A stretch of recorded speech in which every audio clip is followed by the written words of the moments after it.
Hello everyone, in this video we are starting with part 4 of the play The Merchant of Venice। तो चलिए शुरू करते हैं। अभी हम शुरू कर रहे हैं हमारा एक्ट 1 का सीन 2। इसमें है Belmont a room in Portia's house. हमारा सेकंड सीन कहाँ है, बेलमोंट में दिखाया गया है। प्रीवियस वीडियो में हमने देखा था कि बसिनियो किसी लेडी का मेंशन करता है जिसका नाम पोर्शिया होता है। तो यहाँ पे हमें इंट्रोड्यूस किया जा रहा है एक नई फीमेल कैरेक्टर के साथ। Portia and Nerissa enter.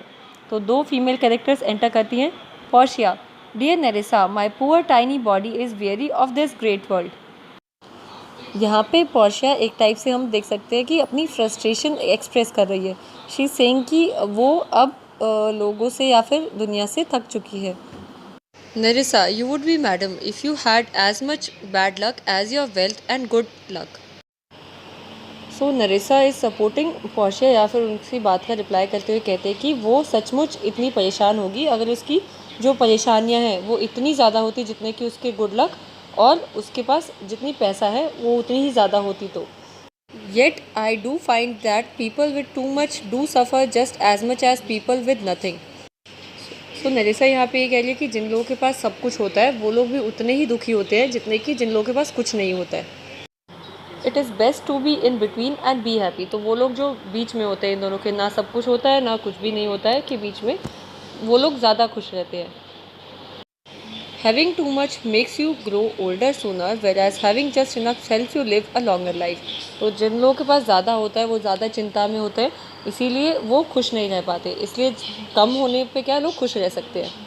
यहाँ पे वो कह रही है कि जिन लोगों के पास बस सफिशिएंट पैसा होता है, ना कम ना ज़्यादा, वो लोग ज़्यादा बड़ी ज़िंदगी जीते हैं। Portia, this is a good point and well said. तो पोर्शिया कहती है हाँ तुम सही कह रहे हो और ये तुम्हारा पॉइंट बिल्कुल ठीक है।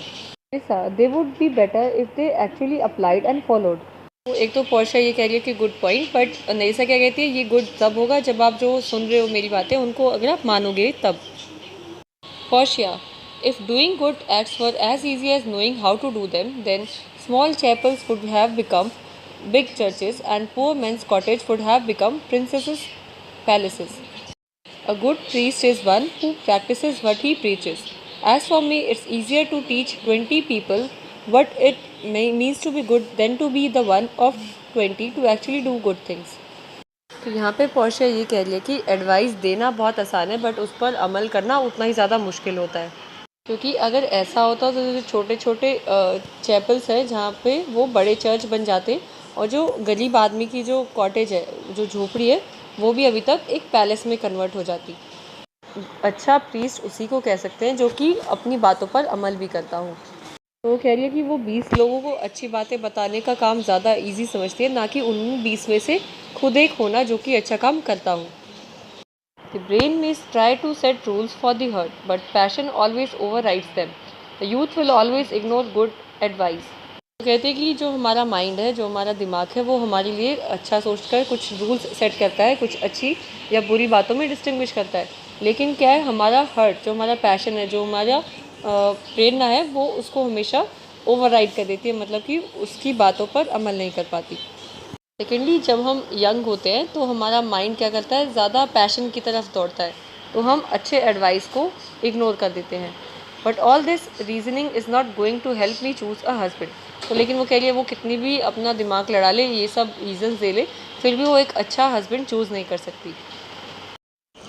ओ dear, the word choose, I can neither choose who I like, nor refuse who I dislike. So the will of a living daughter is still controlled by the will of her dead father. Isn't it such a agony, Narissa, that I can't choose nor or refuse anyone?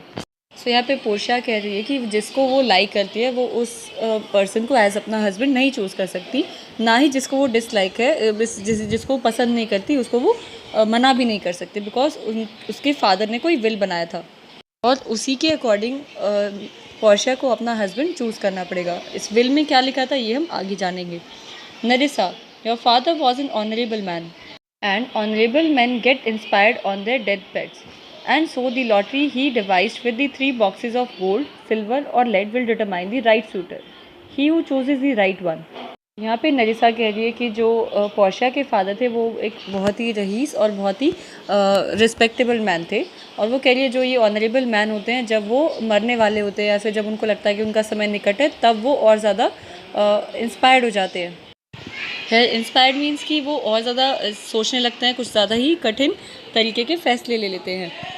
आगे नरिसा बताती है कि जो Portia के father है उन्होंने एक lottery kind of system device किया है, क्या कुछ सोचा है ऐसा, जो कि 3 बॉक्सेस हैं, एक गोल्ड का मतलब कि सोने का, दूसरा सिल्वर चांदी और तीसरा लेड का, और ये डिटरमाइन करेगा, ये चीज़ बताएगी कि पोर्शिया के लिए सूटेबल हस्बैंड कौन है।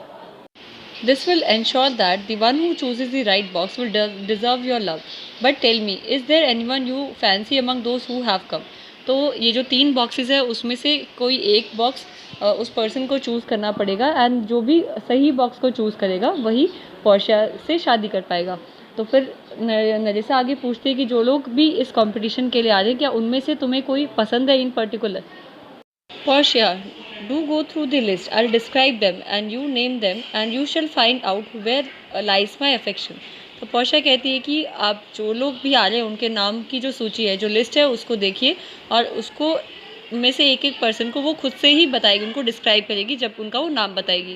यहाँ पे पोर्शिया चाहती है कि नरिसा एक एक पर्सन का नाम बताए, एंड फिर जो पोर्शिया है वो बताएगी कि उसमें से उसको कौन पसंद है, वो खुद से ही पता चल जाएगा। Nerissa, first there is the prince from Naples.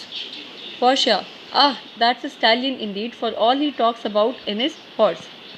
He praises himself so highly from being able to show the horse himself. I suspect this his mother must have had an affair with a blacksmith. सबसे पहले नाम नरिसा mention करती है Prince from Naples, तो Naples का राजकुमार। Then Portia उसके बारे में बताती है कि जो उसको पता है। स्टैलियन का मतलब होता है एक मेल हॉर्स, तो पोर्शिया कहती है वो एक घोड़े के जैसा ही है, बिकॉज वो पूरे दिन ही घोड़े की बातें करता रहता है और अपने बारे में वो इतने ज़्यादा प्रशंसा करता है कि वो जो घोड़ा है उसको खुद से ही हॉर्स शू पहना सकता है, क्योंकि घोड़े को हॉर्स शू पहनाना बहुत आसान नहीं होता, तो बट वो ये काम आसानी से कर लेता है। पोर्शिया उसका मजाक उड़ाते हुए कहते हैं कि उसको लगता है शायद उसकी मदर जो है उनका अफेयर रहा होगा किसी ब्लैक स्मिथ के साथ। वो ब्लैक स्मिथ मीन्स जो ये हॉर्स शू बनाता है। ब्लैक स्मिथ होता है जो लोहे का काम करता है। Nerissa, then there's the count palatine. फिर नरिसा सेकंड पर्सन का नाम लेती है। Portia, he does nothing but frown as if to say if you want have me I'd hardly care. ये है जो काउंट पैलेटाइन। पोर्शिया कहती है कि वो हमेशा ही गुस्से में रहते हैं, फ्राउन मतलब हमेशा ही बैड मूड में रहते हैं, तो ऐसा लगता है जैसे कि वो कहते हैं कि अगर तुम ऐसे शादी नहीं करती हो या फिर पोर्शिया उसको चूज़ नहीं करती है तो उसको शायद कोई फ़र्क भी नहीं पड़ता। He hears funny stories but won't even smile. I fear he would be miserable in old age if he so full of misery at such a young age. Portia यहाँ पे कहती है कि अगर इतनी ही यंग एज में ये person इतना ज़्यादा गुस्सा करता है या इतना बुरे मूड में रहता है तो ओल्ड एज इसकी और भी ज़्यादा बुरी होगी। I'd rather marry a skull with a bone in its mouth than marry either one of them. God defend me from these two. तो पोर्शिया कहती है कि ऐसे इंसान से शादी करने से तो अच्छा ही है वो किसी स्कल के साथ, किसी जो सिर की हड्डी होती है उसके साथ रह लेगी या फिर मैरी कर लेगी। तो वो चाहती है कि भगवान ऐसे लोगों से उसको बचाए। दोनों मतलब अभी तक 2 लोगों का नाम लिया और वो दोनों से शादी नहीं करना चाहती। Nerissa, how about the French lord monsieur Le Bon. फिर से नरिसा एक और पर्सन का नाम लेती है, तो पोर्शिया इस पर कहती है since God has created him we can let him pass for a man. तो देखो जैसे भगवान ने उसको बनाया है इंसान तो हम उसको इस चीज़ को ले सकते हैं। I know it's a sin to make a mockery of people but still.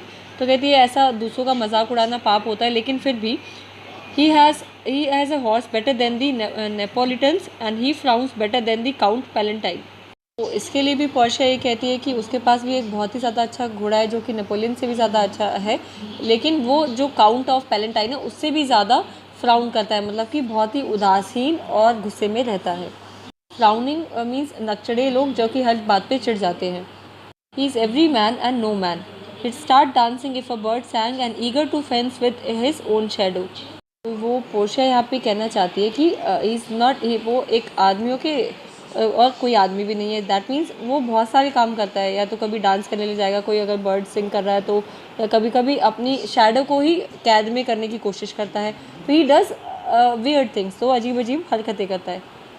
तो अगर वो इस पर्सन से शादी करती है तो ऐसा लगेगा, मान लो उसने 20 लोगों के साथ शादी की, बस उसके पर्सनैलिटी में इतनी ज़्यादा वेरिएशंस है। I would forgive him if he hated me, even if he loved me madly. I'd never be able to reciprocate. तो पोर्शिया कह रही है कि वो अगर वो पर्सन उसको हेट भी कर रहा होता तो भी वो उसको माफ़ कर देती, बिकॉज उसको कोई फ़र्क नहीं पड़ता। और अगर वो person that is French Lord उसको बहुत ज़्यादा प्यार भी करता तो भी वो उसको वैसे नहीं देख पाती। That means Portia doesn't like him, वो उसको बिल्कुल भी पसंद नहीं करती। तो इस वीडियो में हम यहीं तक ख़त्म करते हैं, हम आगे कंटिन्यू करेंगे अपनी नेक्स्ट वीडियो में। Thank you for watching and have a nice day.